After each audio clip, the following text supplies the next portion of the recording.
Recording start.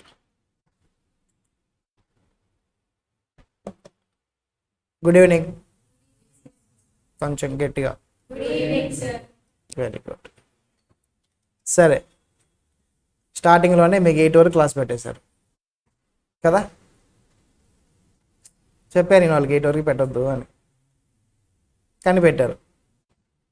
మన మాట ఇంట్రెస్ట్లో time tables దగ్గర ఇంకో వాళ్ళు ఏదనుకుంటే అదే మేము ఫాలో అవ్వాల్సింది. వాళ్ళు రేపటి నుంచి ఉంటుంది. ఈ ఒక్కరోజే 8 వరకు ఉంటుంది. రేపు ఎంత టైం పెట్టరు.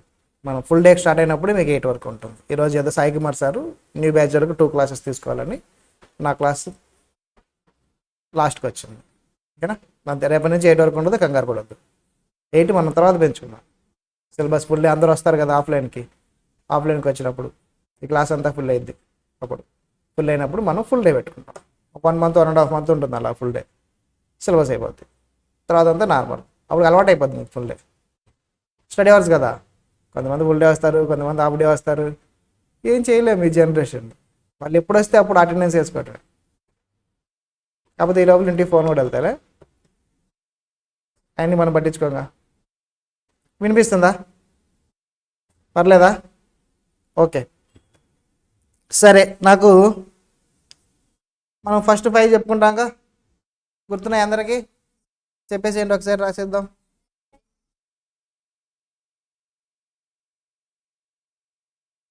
Assets, liability, capital, income, expenditure.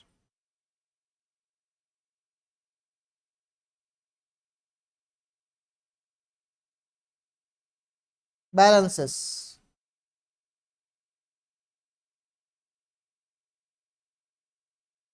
Assets ఏ బ్యాలెన్స్ ఉంటుంది? వాయిస్ చెప్పాలి. లయబిలిటీస్ ఏ బ్యాలెన్స్ ఉంటుంది? క్రెడిట్ బ్యాలెన్స్ ఉంటుంది. Capital, income, expenditure. ఇంక్రీజ్ అయితే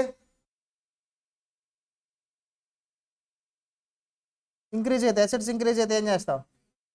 డెబిట్ ఉంది కాబట్టి డెబిట్కి యాడ్ చేయటమే ఇంక్రీజ్ అయినప్పుడు. సో లయబిలిటీస్ క్రెడిట్ చేస్తాం. Capital, income, expenditure. డిక్రీజ్ అయితే అసెట్స్ డిక్రీజ్ అయ్యాయి ఏం చేస్తాం?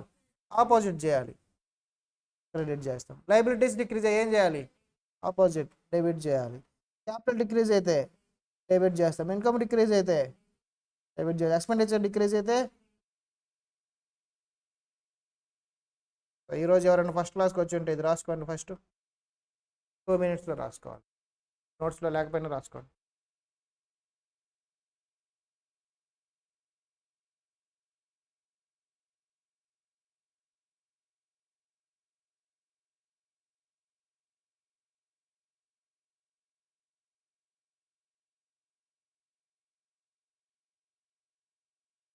రాసుకున్నామా?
ఓకేనా? ఇవి కాకుండా ఒక అకౌంట్ ఉంటుంది, ఏంటది? కవర్ ఉంది, వీటిలో కవర్ ఉంది. ఏ అకౌంట్ ఉంటుంది?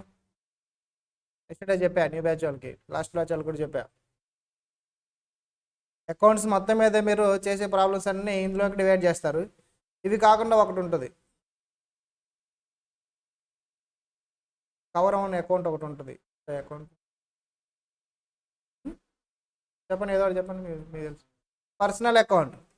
పర్సనల్ అకౌంట్ ఉన్నాయి అక్కడ. అసెట్స్ పర్సనల్ అకౌంటా, లైబిలిటీస్ పర్సనల్ అకౌంట్ కాదు కదా.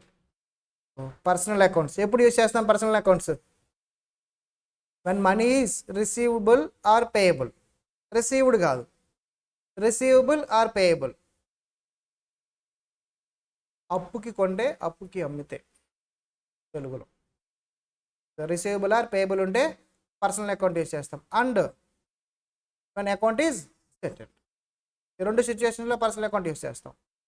క్రెడిట్ సేల్స్ అమ్మా, credit sales to Satya. Entry ఏంటి? Satya account to sales account. అదే చిన్నప్పటి నుంచి రాస్తున్నాం మనం. సత్య పేరు ఎందుకు యూజ్ చేసాం? పర్సనల్ అకౌంట్ ఎందుకు తీసుకొని వచ్చాం? అమౌంట్ రాలా, రిసీవబుల్ తన నుంచి మనకి, కాబట్టి పర్సనల్ అకౌంట్ వస్తుంది. అది రిసీవ్ అయిపోతే క్యాష్ వచ్చేస్తుంది.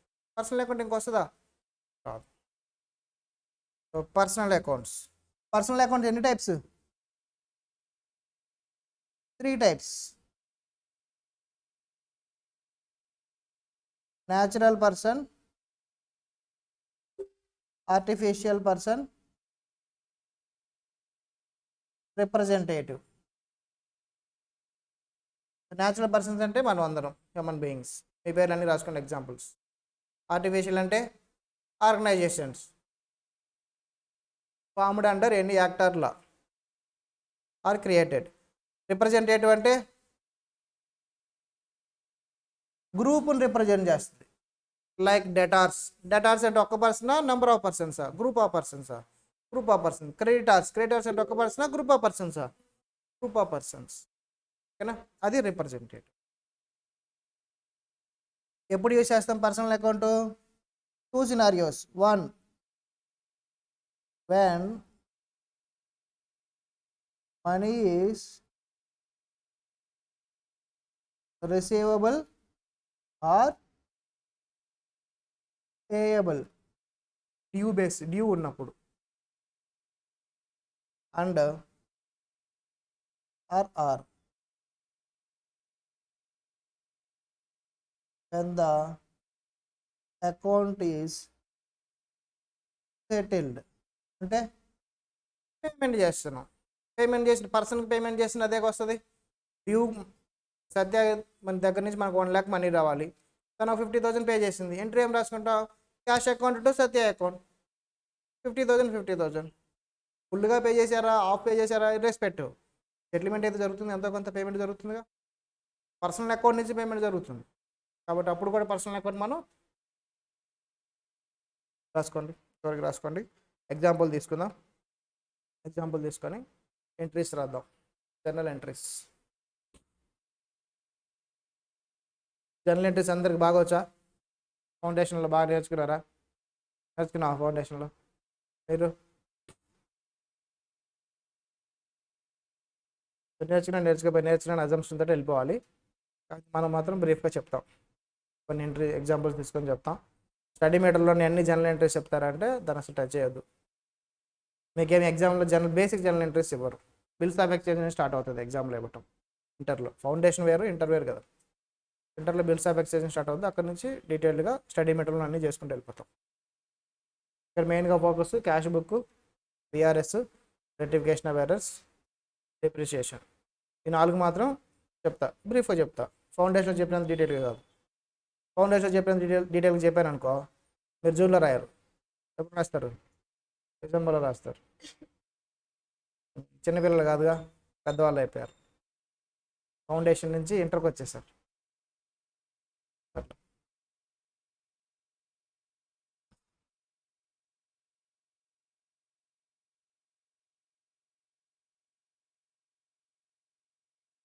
మీకు ఈ సిఏ ఫౌండేషన్ ఎగ్జామ్స్ అనేవి స్టూడెంట్స్ని అటు ముందుకు తీసుకెళ్ళిన అట్లా ఏం చేయని ఇట్లా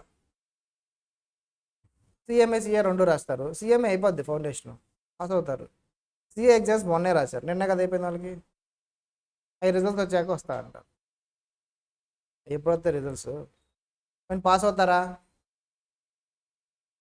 పాస్ పర్సంటేజ్ ఉంది 10% కదా. ఒక 2000 మంది రాస్తే ఎంతమంది పాస్ అవుతారు? 200 మంది పాస్ అవుతారు. కానీ ఆగేది ఎంతమంది? మిగతా సీఎంఏ కానీ కోర్స్ తీసుకోకుండా సైలెంట్గా కూర్చునేది ఎంతమంది? రిజల్ట్ కోసం వెయిట్ చేసేది 2000 మంది. అయిపోతే వేస్ట్ చేసుకుంటున్నాం. సీఏ మనకి ఒక అబ్స్టాకిల్ అయిపోయింది సీఎంఏ వాళ్ళకి. ఇంతకుముందు 2 అటెంప్ట్స్ ఉన్నప్పుడు పెద్ద ప్రాబ్లం ఉండేది కాదు, ఇప్పుడు 3 చేశాక పెద్ద తాకాని అయిపోయింది.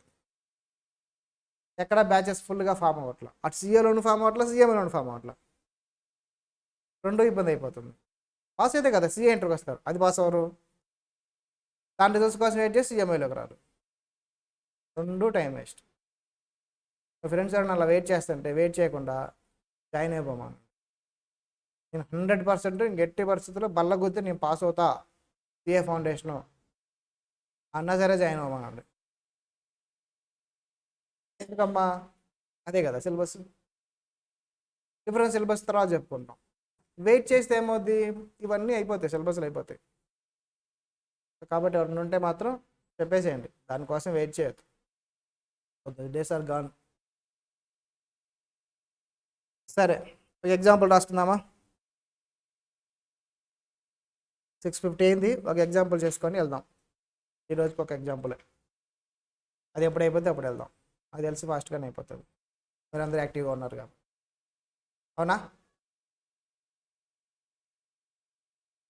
ఆల్రెడీ చెప్పిన ఎగ్జాంపులే, కాకపోతే నేమ్స్ మార్చి నాకు గుర్తొచ్చిన ట్రాన్సాక్షన్స్ రాస్తా. మీకు అని గుర్తొచ్చినా చెప్పండి. First one.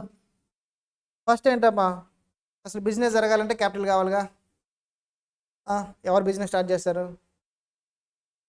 ఎవరు స్టార్ట్ చేస్తారు? ఎవరికి ఇంట్రెస్ట్ ఉంది బిజినెస్ పెట్టాలని? క్వాలిఫై అయ్యాక ఆన్లైన్లో. ఒక్క నిమిషం, ఎవరమ్మా ఒక్కసారి చెప్పండి మళ్ళీ. పడుతున్నారు. సరే, మీరు క్వాలిఫై అయ్యాక ఏం చేస్తారమ్మా? మీ గోల్స్ చెప్పండి, ఏం చేస్తావు నువ్వు క్వాలిఫై అయ్యాక, సీఎంఏ క్వాలిఫై అయ్యాక? జాబా? Job, very good. జాబా ప్రాక్టీసా? ప్రాక్టీస్. జాబ్, జాబ్, జాబ్, జాబే, జాబే. ఆన్లైన్లో వచ్చే ఆన్సర్. తేజ, జాబా ప్రాక్టీసా? అది కాకుండా ఇంకేమైనా చేస్తావా? రెండు కాకుండా. బిజినెస్ పెడతా సార్. Very good. పేరమ్మా? Name name? Teja. Teja. Yeah sir. Teja business start చేస్తుంది, మీరు అందరూ వెళ్ళి తేజ బిజినెస్లో అకౌంటెంట్స్గా జాయిన్ అవ్వండి. తేజ మీకు శాలరీ పే చేస్తారు.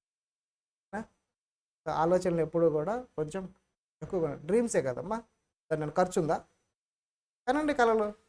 అబ్దుల్ కలాం అన్నారు కదా, కళలు కానండి అని. ఖర్చు లేని పని అదొక్కటే అంటే. అట్లీస్ట్ మనం పెట్టిన డ్రీమ్ అనేది ఎక్కడో ఉందనుకో, దాంట్లో 25% రీచ్ అయినా మన బెస్ట్గా ఉంటుంది, ఈ జనరేషన్ బెస్ట్గా ఉంటుంది, నెక్స్ట్ జనరేషన్ రిమైనింగ్ 50% రీచ్ అవుతారు, అంతే. Job is good, very good, కాదంట్లా నేను. ఇప్పుడున్న ట్రెండ్కి only job is not enough. ఇప్పుడున్న ఇన్ఫ్లేషన్కి, ఇప్పుడున్న లైఫ్ స్టైల్ చేంజెస్కి ఓన్లీ జాబ్ సరిపోద్దా సార్ అంటే చెప్పలేము. మన జనవరి 1 నుంచి హైదరాబాద్ మొత్తం రెంట్లు పెరిగినాయి, శాలరీలు పెరగల, రెంట్లు మాత్రం పెరిగాయి. ఇక్కడ ఎలా ఉందంటే బెంగళూరు ఎలా ఉంటుంది, అది ఇంక డబల్ ఉంటుంది. బాంబేలో మన లైఫ్ స్టైల్ చాలా ఎక్స్ట్రానరీ అంటే only job is not enough, something knew we have to do. So business, ఒక స్టార్టప్, ఏదో ఒక ఐడియా, వాటి మీద వర్క్ చేయాలి. కష్టం, అది లాస్ అవ్వకుండా ఉంటాం, ఏముండవు. జాబ్కి వెళ్ళడం తప్పు కాదు, జాబ్ ఈజ్ ద బెస్ట్ ఆప్షనే కాదంట్లా. కానీ బియాండ్ ఆలోచించిన వాళ్ళు వేరే పొజిషన్ ఉంటాం, వాళ్ళు జాబ్లు ఇచ్చే విధంగా ఉంటాం. సో మేము అందరు చేయమని కాదు, దానికోసం ఏం టైం వేస్ట్ చేయొద్దు, మనీ వేస్ట్ చేయొద్దు. బట్ ఐడియా ఉంటే మాత్రం వెళ్ళండి, అది ఆలోచించడానికి ధైర్యం సరిపోదు. ఓకేనా? ఇట్స్ ఓకే, కానీ అండి. Teja, as promised, Teja started business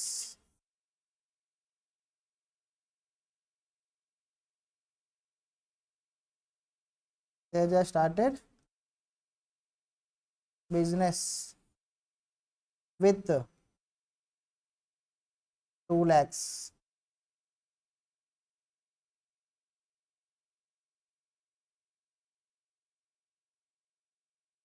India ఎందుకు డెవలపింగ్గా ఉండిపోయింది, అమెరికా ఇవన్నీ ఎందుకు డెవలప్డ్ అయ్యాయంటే వాళ్ళందరూ ఎక్కువ స్టార్టప్స్ ఉంటాయి వాళ్ళ దగ్గర. జాబ్స్ చేసే వాళ్ళకంటే కూడా కంపెనీస్ పెట్టే వాళ్ళు ఎక్కువ ఉంటారు. మన వాళ్ళు కూడా అక్కడికి వెళ్ళి కంపెనీస్ పెడుతుంటారు. కంపెనీస్ పెడతారు, అదొక 1000 crores 2000 crores వాల్యుయేషన్ వస్తుంది. తర్వాత ఏ గూగుల్కో మైక్రోసాఫ్ట్కి అమ్మేస్తారు. వాళ్ళు ఇంకో 2000 ఎక్స్ట్రా పెట్టుకుంటారు. 2000 రూపీస్ మనం దాన్ని గ్రో చేస్తూ వాళ్ళు ఇంకో 2000 రూపీస్ ఎక్స్ట్రా కలిపి 4000కి అమ్మేస్తారు. అంతే. మన రీసెంట్గా మా రిలేటివ్ అదే జరిగింది. సాఫ్ట్వేర్ కంపెనీ పెట్టాడు, ఒక 5 years కష్టపడ్డారు వాళ్ళ ఫ్రెండ్స్ అందరు కలిసి 4000 crores అమ్మేశారు. ఇప్పుడు అతను ఏం లేదు, జాబ్ లేదు, ఏం లేదు, ఖాళీగా ఉన్నాడు. కంపెనీ అమ్మేస్తున్నాడు కదా, కొంత వరి అవును ఉందా? చాలా వచ్చాయి కదా అమౌంట్. అతని షేర్ 500 crores పైన వచ్చింది వాళ్ళ పార్ట్నర్స్ అంతా.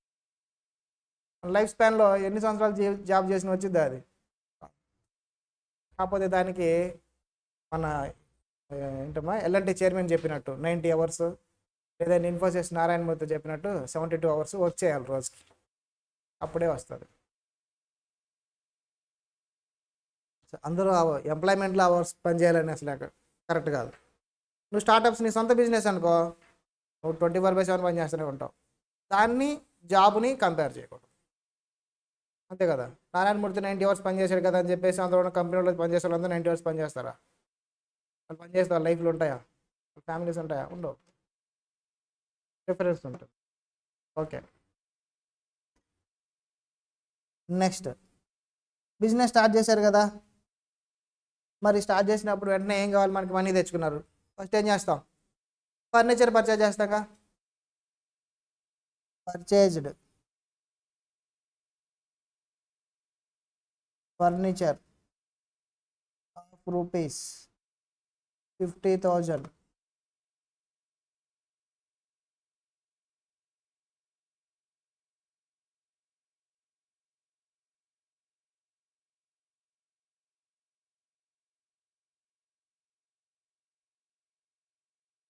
Next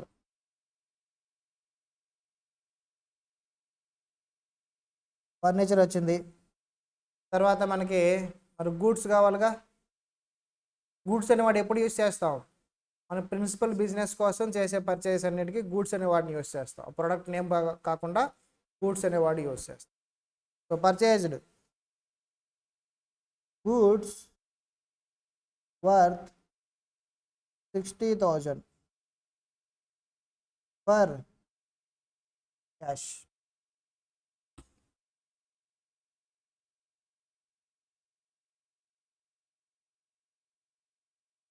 sold goods to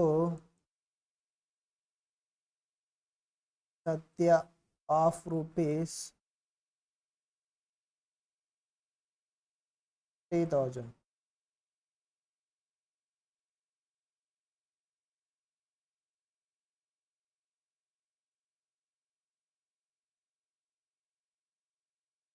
Again purchased goods of rupees 40,000 from Pawan.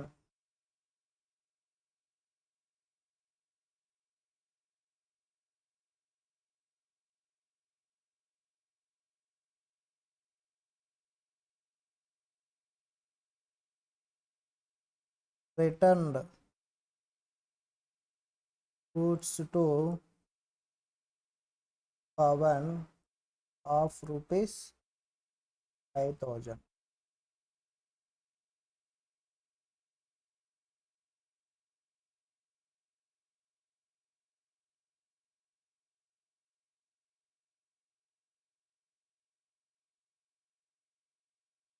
Returns received from Satya of rupees 10,000.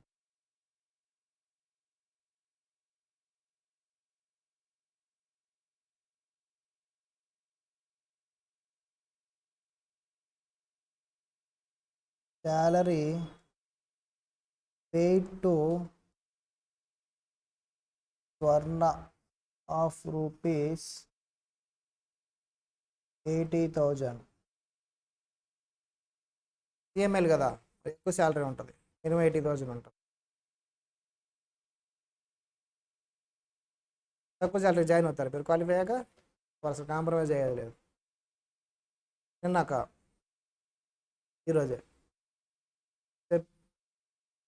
Final ఒక గ్రూప్ అయిపోయినట్టుంది, ఏపీలో టీచింగ్కి అడిగారు.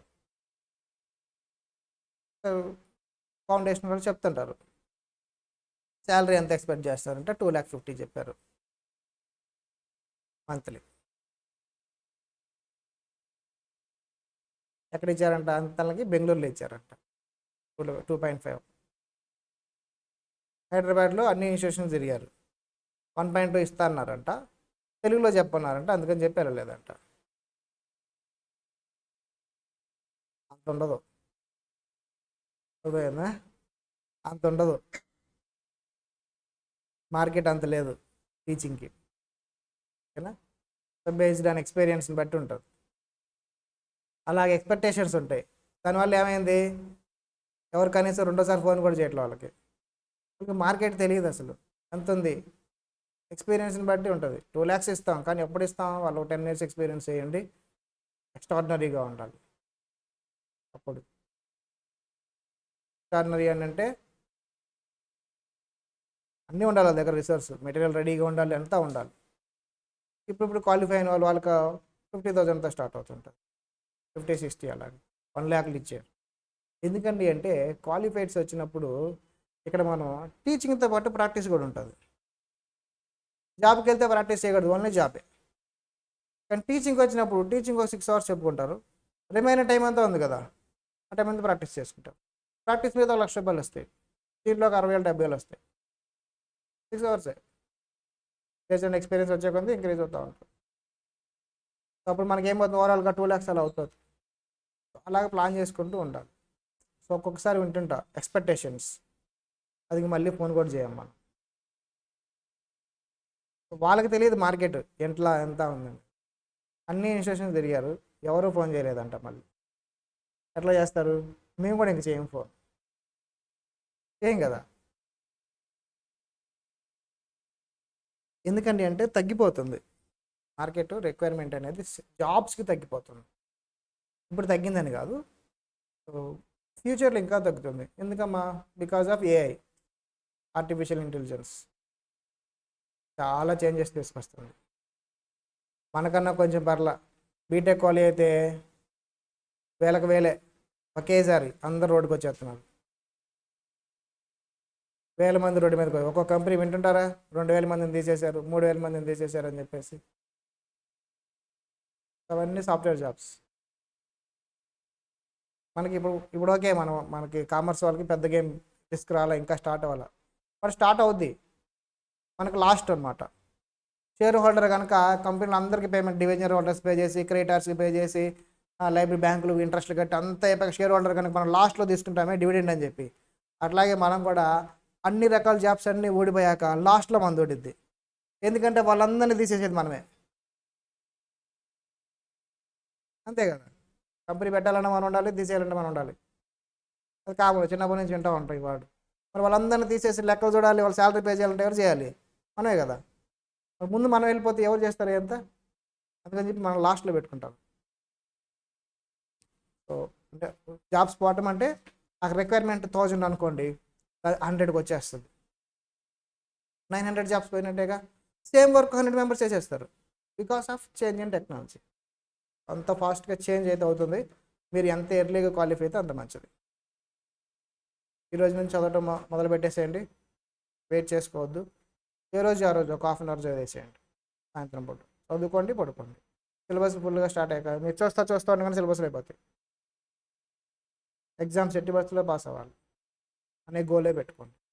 As early as well pass అయిపోయామంటే తర్వాత జాబ్స్కి వెళ్ళండి, ప్రాక్టీస్ చేయండి, బిజినెస్ పెట్టుకుని there is no much difference. మీకు ఎక్స్పీరియన్స్ కౌంట్ అవుతూ ఉంటుంది. క్వాలిఫై అయిన దగ్గర నుంచి నేను జాబ్ చేస్తానని చెప్తాం, చేసినా చేయకపోయినా ఎవరు అడుగుతారు. క్వాలిఫై అవ్వకముందు చెప్పలేము జాబ్ చేస్తామని, చెప్పినా కూడా పెద్ద కన్సిడర్ చేయరు.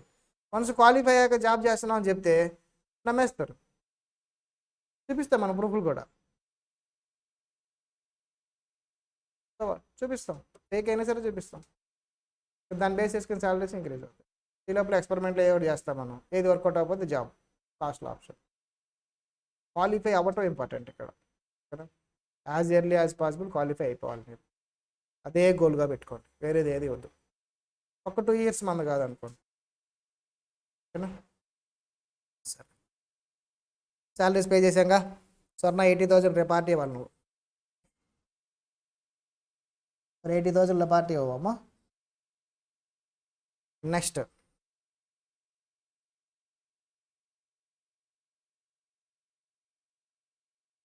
Paid 30,000 to Pawan as final settlement.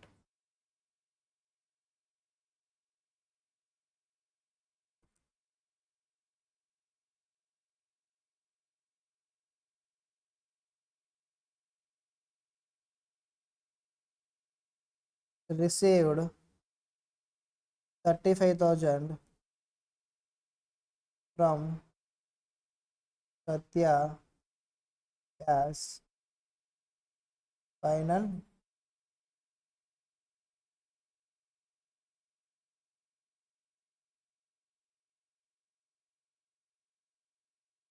చదువుకున్నంత కాలం క్వాలిఫికేషన్ కాకుండా వేరేది ఏది ఇంపార్టెంట్ కాదు. అది ఏదైనా, అది ఆర్టికల్స్ అయినా ఇంకొకటి అయినా, క్వాలిఫికేషన్ ఇంపార్టెంట్. క్వాలిఫికేషన్ అంటే ఏ ఆట అయినా ఆడొచ్చు. క్వాలిఫికేషన్ లేకపోతే ఏ పని చేసినా సరే మిమ్మల్ని నువ్వు క్వాలిఫైడ్ కాదుగా, నువ్వు కాదుగా అంటారు. నీకు ఎంత టాలెంట్ అన్నా ఉన్నాయి, వాల్యూ ఎవరు, చేసిన పనికి వాల్యూ రాదు. నీకు అసలు టాలెంటే లేదు కానీ క్వాలిఫై అవ్వవు, కింద మీద పడి బట్టి కొట్టేట క్వాలిఫై అవ్వవు ఉంటారు. మనకి మన ఆఫీస్ పక్కన ఇంకొకరు ఉన్నారు, వాళ్ళు ఎందుకు క్వాలిఫై అయ్యారో తెలియదు మనకు. అట్లాంటి వాళ్ళు ఉంటారు, క్వాలిఫై అయ్యారు కదా, వాల్యూ వస్తుంది ఆటోమేటిక్గా, మనీ కూడా వస్తాయి. సో టాలెంట్ ఉంటే సరిపోదు, క్వాలిఫికేషన్ మస్ట్. టాలెంట్ లేకపోయినా క్వాలిఫికేషన్ అంటే బండి నడిచింది, రెండో లేకపోతే ఇంకా మనం. టాలెంట్ అంటే సపరేట్గా ఏమి రాదు, క్లాసెస్ వింటుంటే ఆటోమేటిక్గా ఏవో వస్తాయి.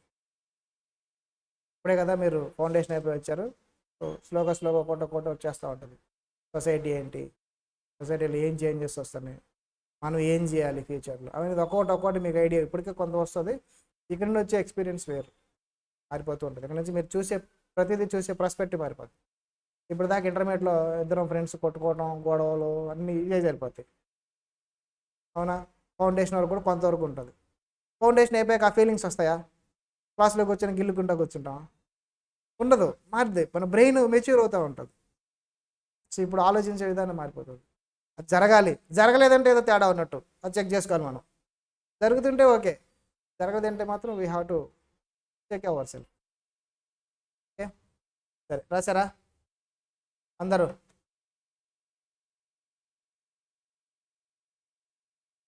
మనం ఎంట్రీస్ రాసేటప్పుడు ఫస్ట్ ట్రాన్సాక్షన్స్ ఉంటాయిగా, ట్రాన్సాక్షన్ని ఎనలైజ్ చేయాలి.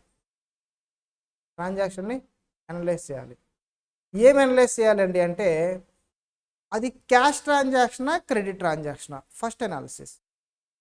ఏంటమ్మా, క్యాష్ ట్రాన్సాక్షనా క్రెడిట్ ట్రాన్సాక్షనా, ఫస్ట్ అది ఫైండ్ అవుట్ చేయాలి. నెక్స్ట్ ఏం చేయాలండి అంటే, దాంట్లో ఎన్ని అకౌంట్స్ ఉన్నాయి, ఏమేమి ఉన్నాయి. ఫస్ట్ అనాలిసిస్ క్యాషా క్రెడిటా, సెకండ్ ఎన్ని అకౌంట్స్ ఉన్నాయి, ఏ అకౌంట్స్ ఉన్నాయి. ఫస్ట్ చూడండి,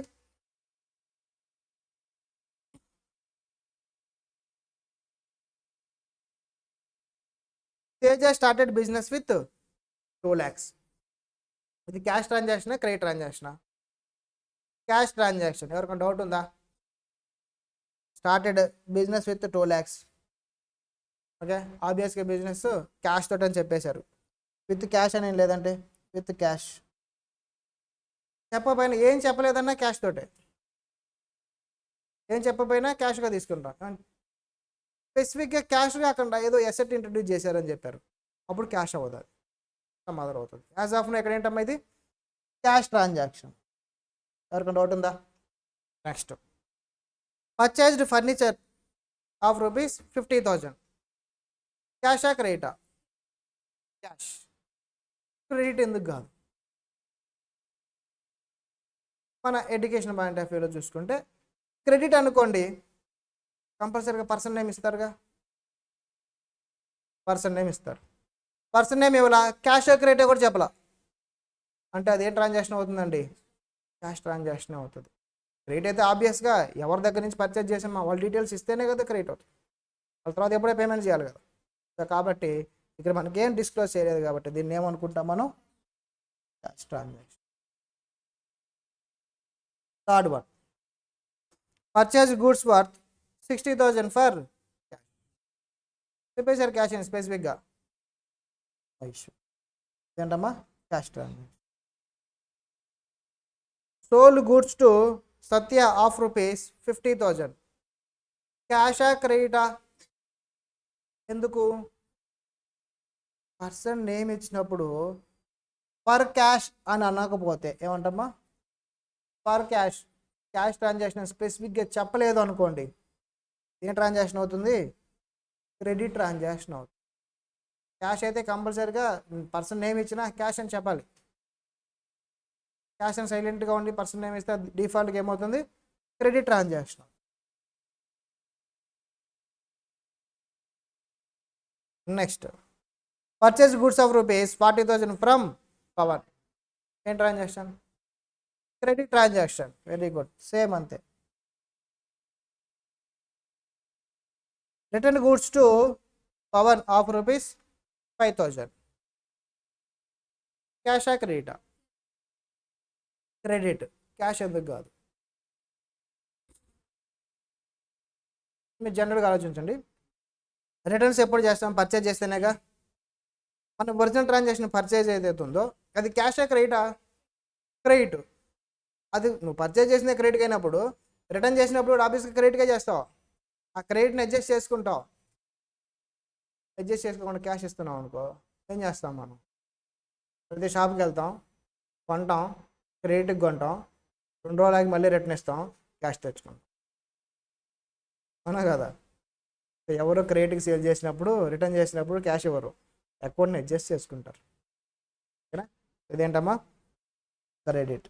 దేని మీద డిపెండ్ అవుతుంది ఇది? రిటర్న్స్కి వచ్చేసి ఒరిజినల్ ట్రాన్సాక్షన్, బేస్ ట్రాన్సాక్షన్ ఏదైతే ఒరిజినల్ పర్చేజ్ ఉందో దాని మీద డిపెండ్ అవుతుంది. అదే ఒకవేళ ఆ ట్రాన్సాక్షన్ క్యాష్ అనుకోండి, ఆబ్వియస్గా ఇదేమవుతుంది? క్యాష్ అయిపోతుంది.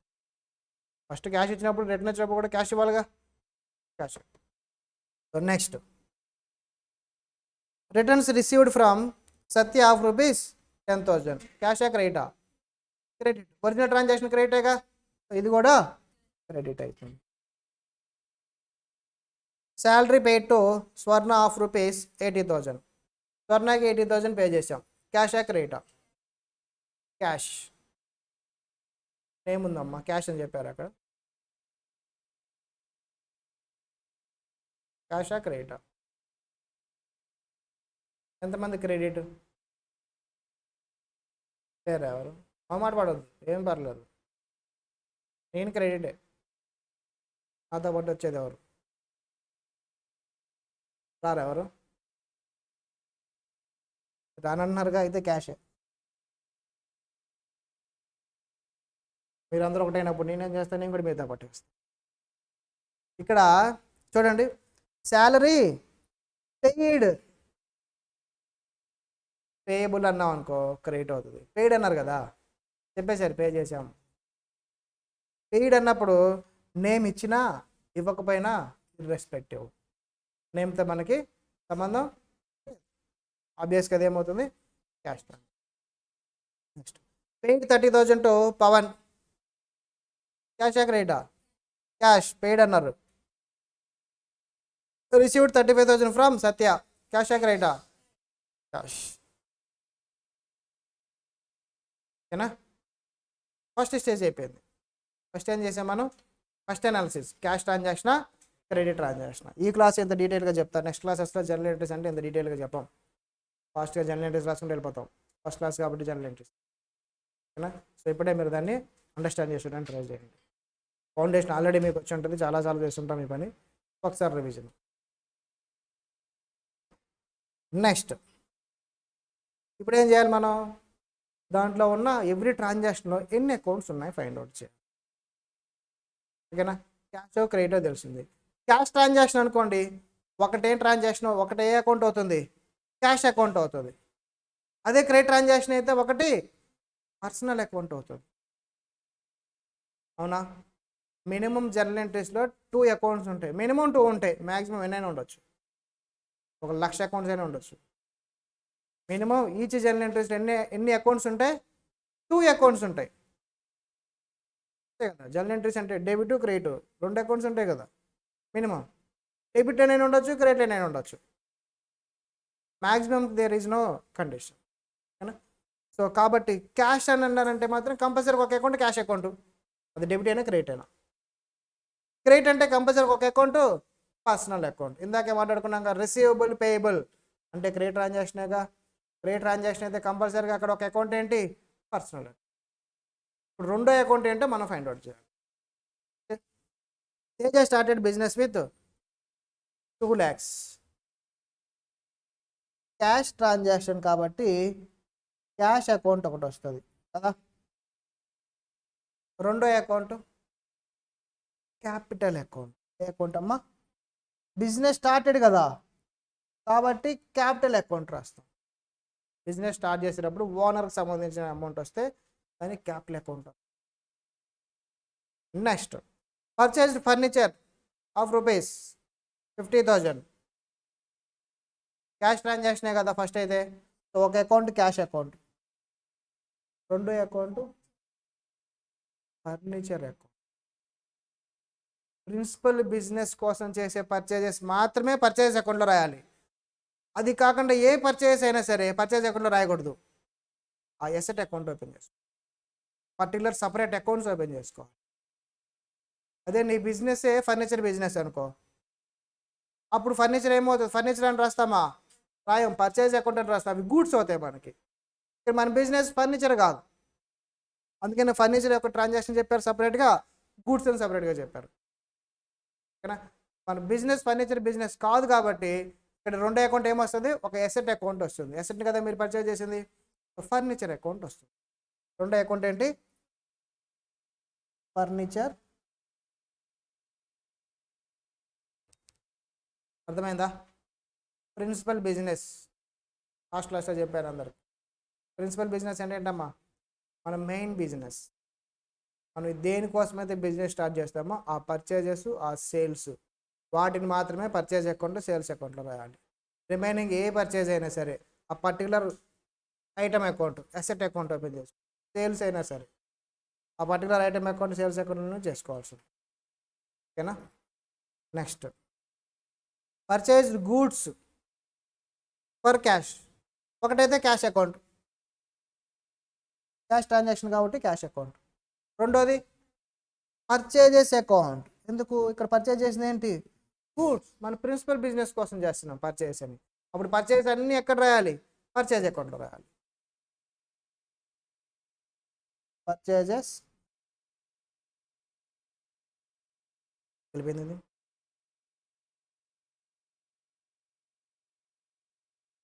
Next sold goods to Satya of ₹50,000. ఇదే ట్రాన్సాక్షన్ క్యాషే క్రెడిటా, క్రెడిట్ ట్రాన్సాక్షన్ కాబట్టి అక్కడ ఏం అకౌంట్ వస్తుంది, ఫస్ట్ పర్సనల్ అకౌంట్ వస్తుంది. ఎవరు ఇక్కడ పర్సన్, సత్య, న్యాచురల్ పర్సన్ ఉన్నారు కాబట్టి ఎవరైతే వాళ్ళు, లేదా ఆర్గనైజేషన్ పేరు చెప్తే ఆర్గనైజేషన్ పేరుతో అకౌంట్ ఓపెన్ చేసేస్తాం. సత్య లిమిటెడ్ అన్నారు, సత్య లిమిటెడ్ అకౌంటే వస్తుంది.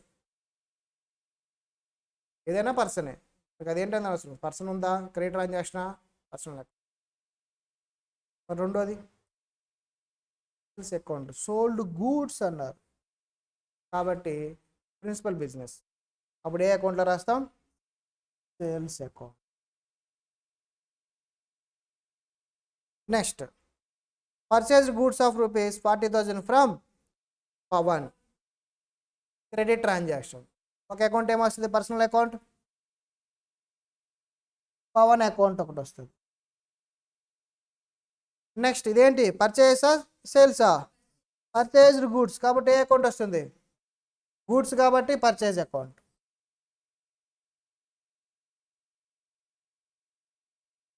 Next return goods to Pavan. చెప్పండి. ఒకటైతే క్రెడిట్ ట్రాన్సాక్షన్ కాబట్టి పవన్ వస్తుంది. రెండో అకౌంట్ పర్చేజ్ అకౌంటా?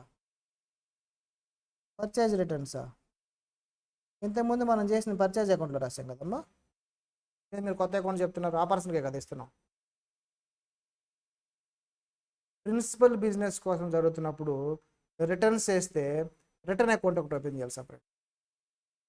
పర్చేజెస్ రిటర్న్ చేస్తే పర్చేజ్ రిటర్న్ అకౌంట్ ఓపెన్ చేయాలి. అంతేగాని పర్చేజ్లోకి వెళ్ళి నువ్వు స్ట్రైక్ ఆఫ్ చేసి ఇదిగో ఇచ్చేసాక కొట్టేసి తగ్గిసుకో చేయకు. ఏం చేయాలి మనం? పర్చేజ్ రిటర్న్స్ అని ఒక సపరేట్ అకౌంట్ ఓపెన్ చేయాలి. ఫైనల్ అకౌంట్స్ ప్రిపేర్ చేసేటప్పుడు ఈ రెండింటిని అడ్జస్ట్ చేసుకుంటాం. అప్పటి వరకు టోటల్ పర్చేస్ ఎన్ని, టోటల్ రిటర్న్స్ ఎన్ని సపరేట్గానే మెయింటైన్ చేయాలి. ఓకేనా? సో ఇప్పుడు రిటర్న్స్ కదా, రిటర్న్స్ గూడ్స్ టు పవన్ అంటే పర్చేజ్ రిటర్న్స్. ఓకేనా? సో అకౌంట్ ఏమొస్తుంది? Purchase returns received from Satya, credit transaction కాబట్టి ఒక అకౌంట్ సత్య అకౌంట్.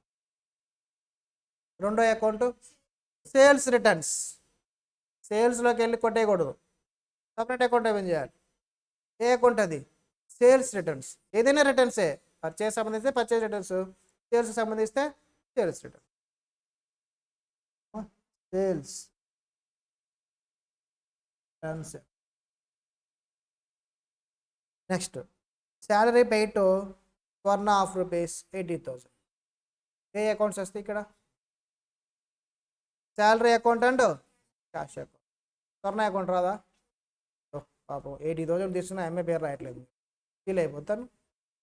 ఓ అమ్మ నువ్వు ఫీల్ అవుతావు కదా, ఎంఏ పేరు రాసుకోండి ఎవరైనా. ఏ అకౌంట్ వస్తాయి? Cash account and salary account. Salary account వస్తుంది. గూడ్సా? కాదు, పేమెంట్.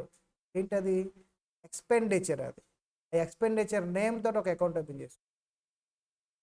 ఇన్కమ్ అయితే ఇన్కమ్ నేమ్ తోటి ఒక అకౌంట్ ఓపెన్ చేసు. పర్సనల్ అకౌంట్ రాదు.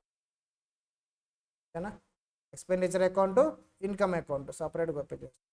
నెక్స్ట్ నేను ఫ్రీక్వెంట్ ట్రాన్సాక్షన్స్ అని ఒకసారి చెప్తాను, దాంట్లో మీకు clarity. Next paid 30,000 to Pawan as final settlement. పవన్కి మనం ఓవరాల్గా ఎంత పే చేయాలి చూడండి.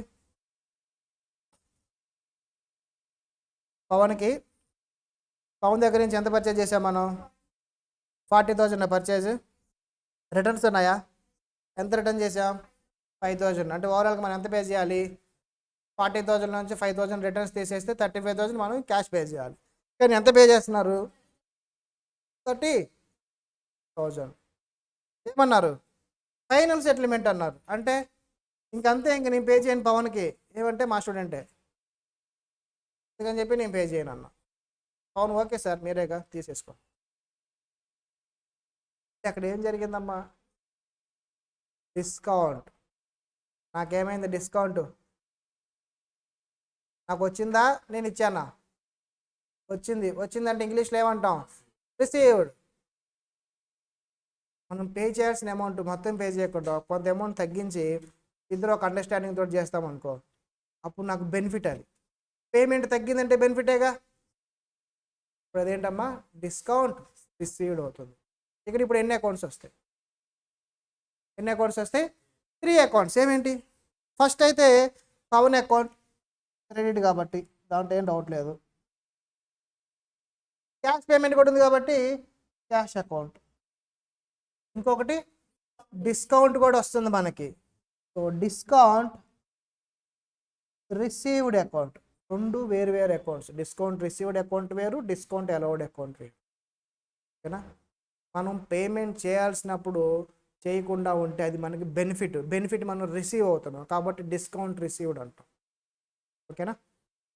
నెక్స్ట్ ట్రాన్సాక్షన్ సేమ్ అలాగే received 35,000 from Satya as final settlement. Satya మనకి ఎంత పే చేయాలి చూడండి. యాక్చువల్గా ఎంత సేల్ చేసాం సత్యకి 50,000. దాంట్లో రిటర్న్స్ ఏమైనా ఉన్నాయా? 10,000 రిటర్న్స్ ఉన్నాయి. అంటే 50,000లో రిటర్న్ ఆల్రెడీ గూడ్స్ ఇచ్చారు కాబట్టి 10,000 తీసేస్తే ఇంకెంత ఫైనల్గా అమౌంట్ రావాలి మనకి 40,000. కానీ ఎంత పే చేస్తున్నారు 35,000. ఫర్దర్గా పేమెంట్ ఏమైనా చేస్తున్నాను చెప్తున్నారా మీరు? రిమైనింగ్ లేదు, ఫైనల్ సెటిల్మెంట్ అనే సార్. అంటే 5,000 ఏం చేస్తున్నాం మనం కదా, ఇప్పుడు మనం ఏం చేస్తున్నాం సత్యాకి మనం ఇస్తున్నాం డిస్కౌంట్, మనం తీసుకోవట్లా ఇస్తున్నాం.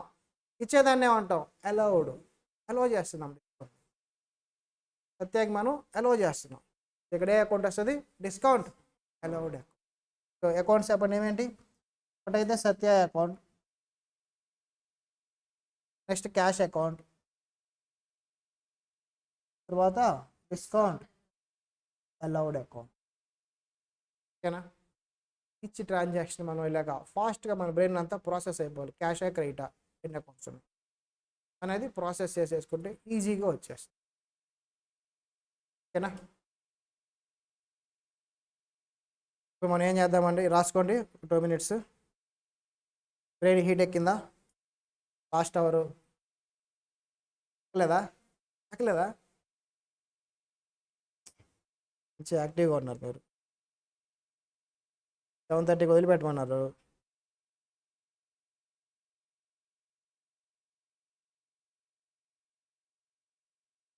వదిలిపెట్టమని చెప్పారు నన్ను సారు. కొత్త పిల్లలు కదా ఇటు దాకా వద్దు అన్నారు. 7:30 అయిపోయింది. ఏం చేద్దాం? జర్నల్ ఎంట్రీ ఇప్పుడు రాద్దామా రేపు రాద్దామా? హోంవర్క్? No homework. నేను హోంవర్క్స్ ఇవ్వను, క్లాస్లోనే చేపిస్తాను. ఫౌండేషన్లోనే తక్కువ ఇచ్చేవాడిని, ఇంటర్లో ఇస్తానా? ఇంటర్లో ఇవ్వను, చాలా తక్కువ ఉంటాయి ఇంటర్లో హోంవర్క్స్. రేపు చెప్పుకుందాం. టుమారో మన జర్నల్ ఇదే ట్రాన్సాక్షన్కి జర్నల్, లెడ్జర్, ట్రయల్ బ్యాలెన్స్ రేపు ఒకటే క్లాస్లో అయిపోతుంది. ఒకే క్లాస్లో 3 నేర్చేసుకుంటాం. ఒకసారి నేర్చుకోవడానికి ఏం చేద్దామంటే ఫ్రీక్వెంట్గా వచ్చే transactions, divisions, out standing, prepaid, ఇవన్నీ మనకి ఇంపార్టెంట్ ట్రాన్సాక్షన్స్ అన్నీ ఒకసారి డిస్కస్. ఓకేనా? ఇది వచ్చిందంటే మీకు జర్నల్, లెడ్జర్, ట్రయల్ బ్యాలెన్స్ అయిపోయినట్టే. ఇంటర్లో ఇలాగే నేర్చుకోవాలి. సిఎం ఇంటర్లో ఫౌండేషన్ లాగా నంబర్ ఆఫ్ 100 ప్రాబ్లమ్స్ వేసి అలా వెళ్ళిపోతే ఎప్పటికీ అవ్వదు. అది జర్నల్ దగ్గర ఆగిపోతాం. మన మెయిన్ పెద్ద పెద్ద చాప్టర్స్ ఉన్నాయి. పార్ట్నర్షిప్ ఉంది, ఎంత పెద్దగా ఉంటుందో అది చెప్తూనే ఉంటా పార్ట్నర్షిప్. ఓకేనా? సో జర్నల్ ఎంట్రీస్ ఒక చాప్టర్తో అయిపోవు, ప్రతి చాప్టర్లో జర్నల్ ఎంట్రీస్ ఉంటాయి కాబట్టి అసలు వరీ అవసరం లేదు. ఇక్కడ కవర్ వెళ్ళదు, అక్కడ కవర్, ప్రతి చాప్టర్లో వస్తూ ఉంటాయి. అక్కడ వచ్చినప్పుడు ఒకటి మనం కవర్ చేసుకుంటూ వెళ్ళిపోతాం. ఓకే సరే, tomorrow we will continue. Okay, bye అమ్మా.